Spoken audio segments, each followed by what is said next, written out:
Welcome to date. সকালে অনেক কাজ ছিল, তাই আর ভিডিও করতে পারিনি। ভাবলাম প্র্যাকটিসটা বিকালে এসে করবো। তখন দেখি বলে হাওয়া নেই, বাড়িতে যে পাম্পার দিয়েছিল ওই পাম্পারটা গেছে নষ্ট হয়ে বলের সাথে। তাই ঘরের মধ্যে হাতের কাজ করে ফেলেছি। শোনো, গালাগালি দেওয়াটা বড় কথা না, বড় কথা হচ্ছে গালাগালিটা আমি কোথায় দিচ্ছি। গালাগালি তো আমিও দিতে পারি, কিন্তু কন্টেন্টে গালাগালি দিয়ে নিজেকে কী প্রমাণ করার আছে? প্রমাণ করার তো কিছু নেই। হট করে গালাগালি দিলে ঠিক আছে, কন্টেন্টে আমি ডাবিং করছি এবং গালাগালি দিলে কি, এটা আমি নিজের ইচ্ছে থেকে দিচ্ছি, কেন দেবো ভাই? ভদ্র সমাজ ভদ্র হোক। গালাগালি বন্ধু বান্ধবের সাথে ইয়ার্কি আড্ডা রাখারাখি হয়ে গেলে তখন দিয়ে ঠিক আছে। অনেক ভাটবেকে বলেছি। সকালে আবার প্র্যাকটিস আছে। বাই দ্য ওয়ে, কালকে আমার বার্থডে। যদি কেউ এত অবধি শুনে থাকো তাহলে একটা উইশ করে দিও।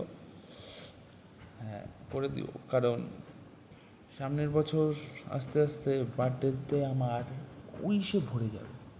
ঠাকুরের আশীর্বাদে যেন তাই হয়। চলো, কালকে আবার দেখা হবে। Bye bye.